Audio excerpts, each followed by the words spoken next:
Hello friends, welcome to my channel education for knowledge. आप लोगों का स्वागत है इस वीडियो में। आज इस वीडियो में देखेंगे जो बीपीएससी के थ्रू निकला हुआ है 17 बीपीएससी ये प्रीलिम्स एग्ज़ाम, तो उसी के बारे में देखेंगे। क्योंकि एप्लीकेशन फॉर्म भरने से पहले ये ज़रूरी होता है कि जितने भी दिया गया है इस विज्ञापन में उसको भाली भांति अध्ययन कर लेना है। जितने भी विस्तृत निर्देशन दिया गया है एकदम डिटेल से उसको अच्छे से अध्ययन कर लें।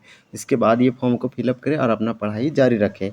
क्योंकि ये 17 बीपीएससी में बम्पर वैकेंसी निकला हुआ है, तो इसको इस बार फॉर्म फिलअप करके पास होना है, तो अध्ययन करना है मन से, तभी आप कर सकते हैं। तो इसमें जो है इसका कुछ इम्पोर्टेंट है, जैसे हम यहाँ पे आप देख सकते हैं लिखा हुआ है एकीकृत 17 संयुक्त प्रारंभिक प्रतियोगिता परीक्षा। ये इसमें निकला हुआ है टोटल 1957 निकला हुआ है, प्लस 1957 प्लस यहाँ वैकेंसी निकला हुआ है। तो ये आप लोग को मालूम होना चाहिए। इसका फॉर्म फिलअप का डेट जो है, जो ऑनलाइन आवेदन प्रारंभ करने की जो तिथि है वो 28 से है। यानी कि यहाँ पे 28 सितंबर से होगा स्टार्ट, और लास्ट डेट जो है ऑनलाइन आवेदन भरने की तिथि वो 18 अक्टूबर है। तो इससे पहले आप पढ़ाई जारी रखिए और ये फॉर्म आएगा तो उसको भर लेना है। इन डेट तक नहीं जाना है, पहले ही इसको भर लेना है। तो उससे पहले ये विज्ञापन संख्या को आप डिटेल से भाली भांति समझ लीजिए। उसके बाद तो इस वीडियो को चलिए स्टार्ट करते हैं, देखेंगे यहाँ पे क्या क्या दिया हुआ है। तो देखिए यहाँ पे एकीकृत इंटीग्रेटेड 17 बीपीएससी निकाला गया है, जो कि पीटी के लिए ये है। इसके बाद जो पीटी पास करेंगे उसके लिए मेंस भी इसके लिए व्यवस्था किया गया है। तो यहाँ पे क्या दिया गया है, तो यहाँ पे आप देख सकते हैं कि यहाँ 17 संयुक्त प्रतियोगिता परीक्षा है, जो कि यहाँ कुछ विभाग है, विभाग का नाम दिया गया है। तो कुछ चलिए इसको स्टडी कर लेते हैं। यहाँ पे देखिए क्या दिया हुआ है कि अनुमंडल पदाधिकारी वरीय उप समाहर्ता बिहार प्रशासनिक सेवा के तहत निकला हुआ पहला नंबर में। ये लेवल 9 है। यहाँ पे देख सकते हैं इसमें टोटल 200 पोस्ट है। इस न्यूनतम उम्र क्या है इस पोस्ट के लिए, तो 22 वर्ष है। इसी प्रकार से पुलिस अधीक्षक है, जो बिहार पुलिस सेवा के अंतर्गत आता है, गृह विभाग है। ये भी लेवल 9 है। इसमें टोटल पोस्ट जो है, इसमें टोटल पोस्ट दिया है 136, और 43 महिलाओं के लिए है, और 20 वर्ष इसका न्यूनतम उम्र मांगा गया है। जिला समादेष्टा के लिए कितना है, तो 20 वर्ष है, और लेवल 9 है। पोस्ट टोटल कितना है, तो 12 इधर है। आप इधर देख सकते हैं कुल पद 12 है और 2 नीचे है, यानी 16 है इसमें। इस तरह से इसमें डिवाइड किया गया। इसी प्रकार से काराधीक्षक है, बिहार कारा सेवा के अंतर्गत गृह विभाग में निकला हुआ है। कारा राज्य कर सहायक आयुक्त बिहार वित्त सेवा वाणिज्य कर विभाग के तहत निकला हुआ है, इसके लिए भी 22 वर्ष। तो इस तरह से कुछ इसमें बहुत बड़े बड़े पोस्ट भी हैं, कुछ मीडियम लेवल के भी पोस्ट है। तो आप लोगों को जैसे में यहाँ पे आप एक दो और देख सकते हैं, अगर देखना चाहिएगा। देखिए यहाँ पे निकला हुआ है बिहार शिक्षा सेवा पदाधिकारी का है, अवर निर्वाचन पदाधिकारी है, सहायक निर्देशक है, जो कि समाज कल्याण, ये भी समाज कल्याण के तहत आया हुआ है। तो इस प्रकार से जिला अल्पसंख्यक कल्याण पदाधिकारी है, एक पदाधिकारी है। सब में किसी में 22 वर्ष है, किसी में 22 वर्ष है, किसी में 21 वर्ष है। तो सबका यहाँ पे दिया हुआ है कि कौन सा पोस्ट के लिए कितना उम्र की न्यूनतम अर्हता है। फिर नेक्स्ट हम लोग देखेंगे, इसी प्रकार से आरक्षण का भी व्यवस्था किया गया है, महिलाओं का अलग से, ST का अलग से, OBC का अलग से। तो यहाँ पे टोटल इस तरह से डिवाइड करके दिया गया है पोस्ट। तो हर एक लेवल में किसी किसी में तो अच्छा पोस्ट है। तो यहाँ पे देखिए कुछ अच्छा इन्फॉर्मेशन दिया गया है जानने के लिए। यहाँ पे क्या किया गया है कि यहाँ पे बोल रहा है डायरेक्ट कि ये जो निकला हुआ वैकेंसी, ये सीट जो है से बढ़ भी सकती है और घट भी सकती है, यानी कि पदों की संख्या बढ़ घट सकती है ये समय के अनुसार। फिर यहाँ पे है कि उक्त विज्ञापन में भरे गए आवेदनों की संख्या के आधार पर प्रारंभिक परीक्षा में एक से अधिक पालियों और एक से अधिक सेट में आयोजित की जा सकती है। यानी कि अगर ऐसे मान लीजिए कि 10 लाख लोग भर दिए, तो 10 लाख का एक टाइम में व्यवस्था नहीं कर पाए तो 2 शिफ्ट में एग्ज़ाम होगा। अगर कम ही लोग भरे तो एक ही शिफ्ट में एग्ज़ाम हो जाएगा। यहाँ पे ये बात बोला गया है। इसी प्रकार से यहाँ पे नेक्स्ट देखेंगे हम लोग, इसमें क्या ये इम्पोर्टेंट हो जाता है, शैक्षणिक योग्यता। तो शैक्षणिक योग्यता क्या है इस फॉर्म को भरने के लिए, तो शैक्षणिक योग्यता जो है वो 17 बीपीएससी के लिए जो निकला हुआ है इंटीग्रेटेड है, उसके लिए कम से कम आपको ग्रेजुएट होना ज़रूरी है, यानी स्नातक पास होना चाहिए, यानी तो इसके समकक्ष, इसके समतुल्य उतरनीय होना अनिवार्य है। इसी के तहत एक और वैकेंसी निकला हुआ है 17 बीपीएससी में, इसलिए दोनों को कंपाइल कर दिया, इसलिए इंटीग्रेटेड बोला जा रहा है। बाल विकास परियोजना पदाधिकारी, यानी बाल विकास जो यहाँ पे चाइल्ड डेवलपमेंट प्रोजेक्ट ऑफिसर का जो निकला हुआ है, ये भी स्नातक डिग्री इसमें चाहिए। स्नातक डिग्री मीन्स ग्रेजुएट होना चाहिए ये एटलीस्ट। उसके बाद यहाँ पे क्या है कि आपको जब ये आप पास कीजिएगा पीटी, तो उसमें आप जब मेंस होगा तो उसमें से इस 4 सब्जेक्ट में से कोई एक आपको ऑप्शनल रखना पड़ेगा। यानी वैकल्पिक विषय में आपको गृह विज्ञान, मनोविज्ञान, साइकोलॉजी है, समाजशास्त्र है, श्रम एवं समाज कल्याण है, इनमें से कोई एक का चयन करना मुख्य परीक्षा में करना पड़ेगा। नेक्स्ट इसी में देखेंगे, यहाँ पे दिया हुआ है कि ऑनलाइन आवेदन भरते समय आवेदक को शैक्षणिक योग्यता की कॉलम में स्नातक और समतुल्य उतरनीय संबंधी पूर्ण सूचना देना अनिवार्य है। मीन्स ये हो गया कि फॉर्म भरने समय आपको ग्रेजुएट का पूरा डिटेल देना पड़ेगा। इसी प्रकार से यहाँ उक्त पद के लिए उनकी दावेदारी मान्य नहीं होगी। यानी क्या बोल रहा है, तो विशेष शैक्षणिक योग्यता एवं विशेष वैकल्पिक विषय वाले पद के लिए अभ्यर्थियों को ऑनलाइन आवेदन करते समय पद का चयन करना अनिवार्य होगा। अगर कुछ जो विशेष पोस्ट निकला हुआ उसके लिए आपको विशेष यहाँ पे फिल करना पड़ेगा, उसके लिए डिग्री। आरक्षण में देखते हैं तो इसमें आरक्षण दिया जाएगा, सिंपल है कि यहाँ पे आरक्षण का लाभ राज्य सरकार से प्रचलित, जो राज्य सरकार के अंतर्गत जो नियम बनाया गया आरक्षण का, उसी नियम के तहत यहाँ पे दिया जाएगा। और जो स्तर पर निर्गत किया जा रहा प्रमाण पत्र, उसी प्रमाण पत्र के आधार पर आरक्षण मिलेगा। ऑनलाइन आवेदन पत्र में इंगित कॉलम के आधार पर दावा नहीं करने पर आरक्षण का लाभ, अगर आप दावा नहीं करते हैं आरक्षण का तो आपको आरक्षण नहीं मिलेगा। इसी प्रकार से जाति के आधार पर आरक्षण का लाभ उन्हीं उम्मीदवारों को मिलेगा जिनका स्थायी निवास बिहार राज्य में है। यानी कि जो बिहार के हैं उन्हीं को मिलने वाला है रिजर्वेशन। अदर दूसरे स्टेट के हैं, जैसे हम झारखंड के, बिहार के हैं, ये बिहार के हैं तो उन्हें तो मिलेगा, यूपी के हैं, दूसरे राज्य को तो नहीं मिलेगा, सिंपल है। इसी प्रकार से एससी और एसटी उम्मीदवारों को यहाँ पे कुछ डॉक्यूमेंट जमा करना पड़ेगा, यानी जाति प्रमाण पत्र, अस्थायी निवास एवं मूल निवास प्रमाण पत्र यानी डोमिसाइल।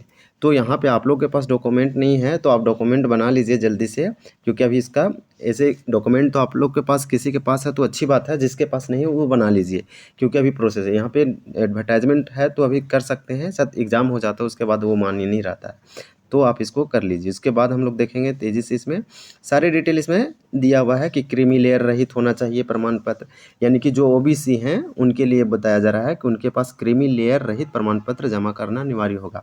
यानी कि नन एनसीएल सर्टिफिकेट जो ओबीसी सर्टिफिकेट होता है वो आपको जमा करना पड़ेगा। फिर नेक्स्ट इसी प्रकार से हम लोग नेक्स्ट देखेंगे, यहाँ कुछ दिया हुआ है, इकोनॉमी है तो अनरिजर्व के यूआर है, इस शेड्यूल कास्ट का है, शेड्यूल कास्ट का एससी है, एसटी का शेड्यूल ट्राइब है, ईबीसी एक्सट्रीमली बैकवर्ड क्लास इस प्रकार से है। तो हम लोग नेक्स्ट देखेंगे, यहाँ पे इस सब आरक्षण से रिलेटेड है। फिर यहाँ पे अगर कुछ वैसा चीज़ लिखा हुआ है तो वो भी हम बताएंगे। अस्थायी दिव्यांग पत्र, जो दिव्यांग है उनके लिए भी यहाँ पे दिव्यांग का सर्टिफिकेट चाहिए। नेक्स्ट हम लोग इसी में देखेंगे, इसके अंतर्गत क्या है, तो आयोग मैट्रिकुलेशन समतुल्य प्रमाण पत्र की जन्मतिथि मान्य की जाएगी। यानी कि यहाँ पे सिंपल लिखा हुआ है कि आयोग द्वारा मैट्रिकुलेशन या समतुल्य प्रमाण पत्र में अंकित उम्मीदवार की जन्मतिथि मान्य की जाएगी। यानी कि जो एज का गणना किया जाएगा, एज का गणना किसके आधार पर किया जाएगा, तो 10th के मार्कशीट पर किया जाएगा, या तो फिर उसके समकक्ष कोई और डॉक्यूमेंट है तो उसी के आधार पर किया जाएगा। इसको कौन फॉर्म भर सकता है, जिसका उम्र न्यूनतम 20 वर्ष है, 21 वर्ष है, 22 वर्ष है, क्योंकि अलग अलग पोस्ट के लिए अलग अलग निकाला गया है। और अधिकतम जो उम्र है वो 37 वर्ष है, ये अनरिजर्व का है। और महिला और पिछड़ा वर्ग, अत्यंत पिछड़ा वर्ग पुरुषों के लिए 40 वर्ष है, अनुसूचित एससी एसटी और पुरुष एवं महिला के लिए 42 वर्ष है। इस प्रकार से इसको डिवाइड करके रखा हुआ है। तो यहाँ पे हम लोग एज वाला भी देख लिए। हम लोग नेक्स्ट देखेंगे, इसमें हम लोग इसमें यहाँ पे सैनिक वगैरह उसको कुछ आरक्षण मिलेगा, जो पहले से रिटायर एक्स सर्विसमैन है उसको भी आरक्षण मिलेगा। फिर यहाँ से क्या दिया गया है, तो यहाँ पे देखिए, उक्त परीक्षा के लिए ऑनलाइन आवेदन पत्र भरने वाले अभ्यर्थी को अपनी जाति के अनुरूप आरक्षण कोटि का सही एवं स्पष्ट रूप से उदंत कराना अनिवार्य है, उदंत करवाना। तो यहाँ पे ये सब है। शैक्षणिक क्षमता क्या होना चाहिए, शारीरिक क्षमता, तो स्वास्थ्य होना चाहिए, सुगठित शरीर वाला, सक्रिय हो, उसे किसी ऐसे शारीरिक दोष या मुक्ति होना चाहिए। फिर यहाँ जिससे कर्तव्यों का भली भांति पालन करने में बाधा हो। चिकित्सा बोर्ड द्वारा जांच के बाद यदि उम्मीदवार इन अपेक्षित की पूर्ति नहीं कर पाता है तो उन्हें नियुक्ति के लिए नहीं चुना जाएगा। यानी कि कुछ पोस्ट है उसमें आपको शारीरिक क्षमता, जैसे बिहार पुलिस सेवा, जिला समदेष्टा, काराधीक्षक पद के उम्मीदवारों की शारीरिक परीक्षा संबंधी नियमावली में प्रकाशित है। इसी नियम में सब सारी चीज़ दिया हुआ है। फीस देख लेते हैं, शुल्क कितना लगेगा फॉर्म भरने में। तो यहाँ पे देखिए शुल्क दिया हुआ है, यानी कि अभ्यर्थियों को प्रत्येक परीक्षा के लिए बायोमेट्रिक फी के 200 रुपये तथा अगर जो अलग अलग प्रत्येक परीक्षा के लिए कोटिवार निम्न शुल्क रखा गया है। यानी कि आप आधार कार्ड देते हैं फॉर्म भरने के समय तो आपको 200 नहीं लगेगा। अगर नहीं देते हैं आधार कार्ड का नंबर तो आपको लग सकता है, क्योंकि बायोमेट्रिक में आधार नंबर का लगता है, अगर वहाँ पे नहीं मैच करेगा तो वहाँ पे। इसी तरह से बता रहा है कि सामान्य अभ्यर्थियों के लिए 600, यानी कि सिंपल है कि अदर स्टेट के जो हैं, जो अन्य सभी उम्मीदवार हैं, जो अदर स्टेट के हैं, जो जनरल हैं, रिजर्व है, सामान्य हैं, उनके 600 लगेंगे। और जो बिहार राज्य के हैं, केवल बिहार राज्य के एसटी हैं, एससी हैं, तो उसे 150 रुपया लगेगा एससी एसटी का। अगर बिहार राज्य के अस्थायी निवासी सभी, जो आरक्षित भी है, अनारक्षित भी है, और महिला उम्मीदवारों के लिए यहाँ 150 रुपया रखा गया है, बिहार राज्य के अस्थायी निवासी होना चाहिए। फिर नेक्स्ट इस प्रकार से दिव्यांग है, दिव्यांग का भी 150 है। तो जो सामान्य है और दूसरे राज्य के हैं उसके 600 लगेंगे, अनरिजर्व के 600 लगेंगे, एससी एसटी का 150, दिव्यांग का 150। इसी प्रकार से हम लोग देखेंगे, यहाँ पे देखिए हम जो बताएं वो बात यहाँ लिखा हुआ है, इसको फिर समझ सकते हैं। वैसे अभ्यर्थी जिनके द्वारा ऑनलाइन आवेदन में पहचान पत्र के रूप में आधार संख्या, यानी आप आधार नंबर नहीं देते फॉर्म फिलअप करते समय, तो बायोमेट्रिक फ़ी के रूप में 200 रुपया अतिरिक्त शुल्क का भुगतान करना होगा। और जो कर देते हैं तो उनको नहीं करना होगा, सो लिखा हुआ है। सिंपल हम लोग इसी में समझेंगे। फिर हम लोग देखेंगे प्रारंभिक परीक्षा, इसका कैसा, तो इसमें सबसे पहले क्या होगा, पीटी होगा, प्रीलिमिनरी टेस्ट होगा, यानी कि प्रारंभिक परीक्षा होगा, एकीकृत संयुक्त प्रतियोगिता परीक्षा के लिए। तो कैसा है, तो यहाँ पे देखिए 150 अंकों, कुल 150 अंकों का होगा। ये सामान्य अध्ययन विषय की होगी, सामान्य अध्ययन की परीक्षा होगी, प्रतियोगिता परीक्षा होगी, 150 होगा। ये सारे के सारे वस्तुनिष्ठ होंगे, यानी एमसीक्यू टाइप के होंगे, मल्टीपल चॉइस क्वेश्चन होंगे, बहुविकल्पीय होंगे। और ये बोल रहा है प्रश्नवार विकल्पीय उत्तरों से प्रश्नवार के एक का उत्तर का चयन करना अपेक्षित होगा, यानी कि 4 में से कोई एक ही आंसर सटीक होगा, उसी को चयन आपको करना पड़ेगा। ये बोल रहा है कि नकारात्मक अंकन यानी नेगेटिव मार्किंग किया जाएगा, प्रत्येक गलत उत्तर के लिए 1/3 यानी 1/3 नेगेटिव मार्किंग का प्रावधान है। तो आप एक गलत करते हैं तो आपको 1/3 नंबर काट लिया जाएगा। इसी प्रकार से प्रारंभिक परीक्षा जांच परीक्षा होगी। प्रारंभिक परीक्षा जो है समझ एक जांच है, मतलब आप एक तरह से आप समझ लीजिए कि ये क्वालिफिकेशन टाइप का है, जिसके आधार पर मुख्य परीक्षा उम्मीदवार का चयन किया जाएगा, यानी कि जो पीटी पास करें उसको मुख्य परीक्षा के लिए चयन किया जाएगा और फिर मुख्य परीक्षा में नंबर जुटेगा मुख्य परीक्षा के हिसाब से। मुख्य परीक्षा के लिए चुने गए उम्मीदवारों की संख्या कुल रिक्त है ना, ससूचित यानी कि ससूचित संसूचित विषय रिक्त 10 गुनी होगी, यानी कि जितना भी, जैसे में 2000 निकला है तो 2000 निकला है तो 2000 का 10 गुना ही लेगा। यहाँ पे जितना भी है पीटी में देंगे उसके 10 गुना ही रिजल्ट जारी करेगा वो।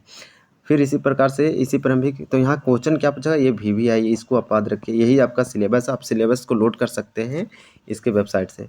सामान्य विज्ञान यानी कि साइंस से क्वेश्चन रहेगा। राष्ट्रीय अंतर्राष्ट्रीय महत्व के समसामयिक घटना यानी कि national international current affair. Bharat का इतिहास रहेगा, बिहार का इतिहास रहेगा और इतिहास की प्रमुख विशेषताएं रहेगी।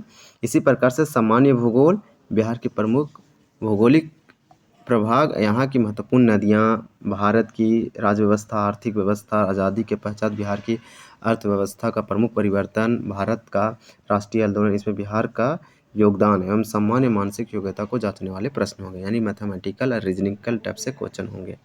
इसी प्रकार से इसमें दिया हुआ है, तो इस प्रकार से ये क्वेश्चन पूछेगा। मुख्य परीक्षा में क्या है, तो मुख्य परीक्षा में जो है इसको डिवाइड कर दिया, CDP जो है चाइल्ड डेवलपमेंट प्रोजेक्ट ऑफिसर और 17 BPSC के लिए अलग है।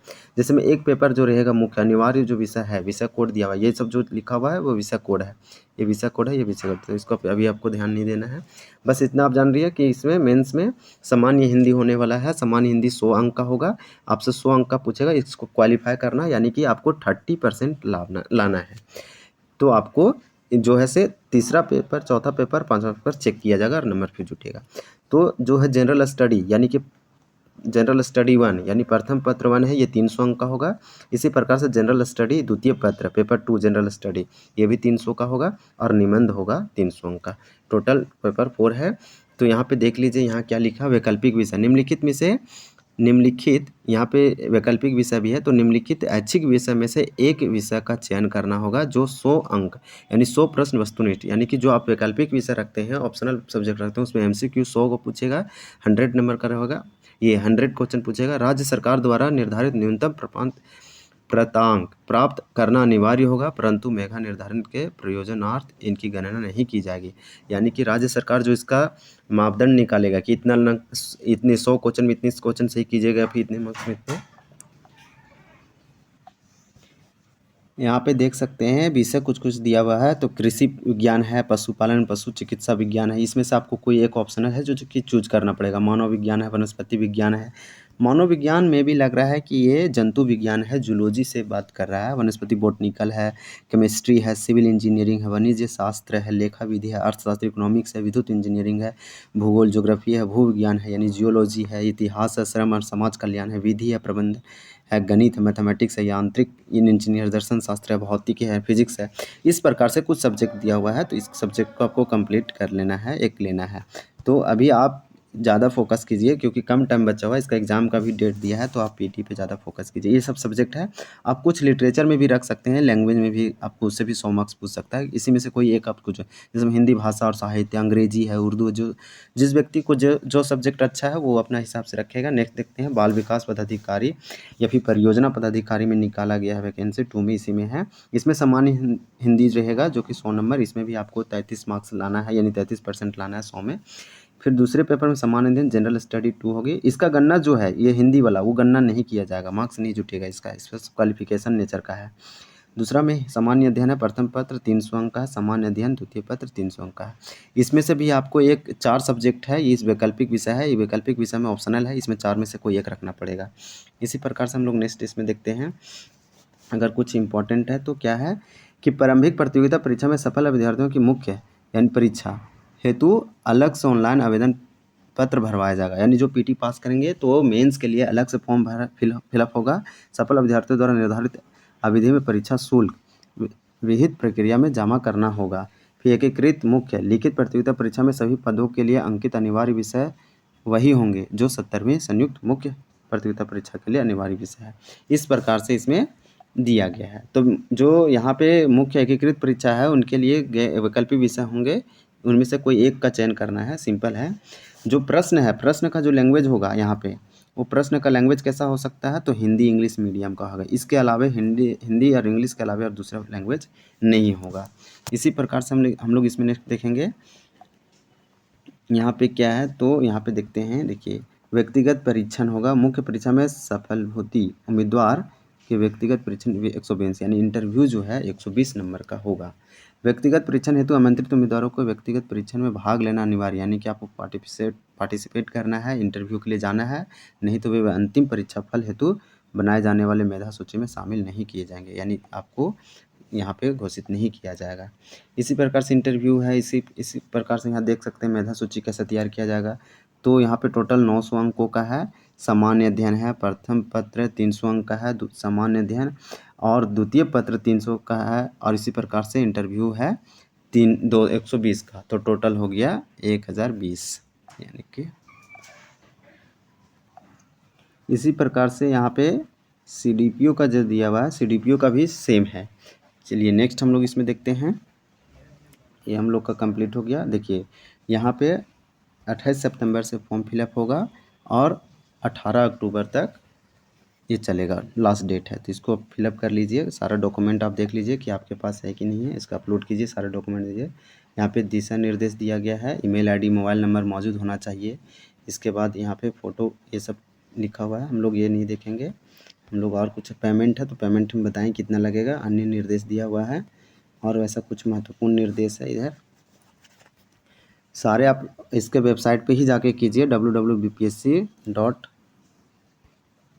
इसमें BPSC का जो दिया हुआ है इसी पे आप लोग को जाके करना है।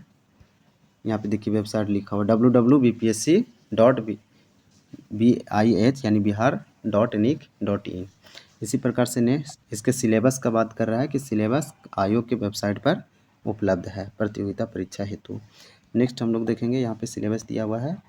तो ये जो है इसी तरह से इतना ही था। उसके बाद कुछ इंच है, जो जूते वगैरह, ये इंच पूरी सांस छोड़ने के बाद छाती की माप लिया जाएगा इंच में, तो 30 इंच है, 31 इंच है, सबका अलग अलग रखा गया है। तो ये इम्पोर्टेंट नहीं था, जो इम्पोर्टेंट था हम आपको बता दिए। यहाँ पे जो चश्मा लगाते हैं उनके लिए हैं। तो ये इस प्रकार से इसमें इतना दिया हुआ है, तो आप लोग तैयारी अच्छे से कीजिए, आप लोग गाइडेंस लीजिए। देखिए कुछ एडुटेरिया है, एडुटेरिया से आप लोग गाइडेंस ले सकते हैं। वहाँ पे पूरा दिया गया है एकदम चार्ट की कहाँ से क्वेश्चन ट्रेंड है, कहाँ से पूछा जा रहा है, वो सब आप देखिए। इसके बाद आप टेस्ट लगाइए, अभी टेस्ट लगाइए जितना प्रीवियस ईयर है, जैसे यूपी PCS का कर लीजिए, JPSC का कुछ 1-2 सेट कर लीजिए प्रीवियस ईयर, बिहार का सारा कर लीजिए, तो वहाँ से आपको 10 से 15 क्वेश्चन कंप्लीट हो जाएगा। साइंस का आप NCERT कंप्लीट कर दीजिए। तो ये सब आप कीजिएगा ना तो एग्ज़ाम निकल जाएगा। इसमें कोई ये नहीं है कि नहीं निकलेगा, बड़ी बात नहीं है, निकल जाएगा। और इसमें निकालने का सबसे जो बड़ा रीज़न है कि कैसे एग्ज़ाम निकाला जा सकता है, तो वो है करंट अफेयर बहुत इंपॉर्टेंट रोल निभाता है।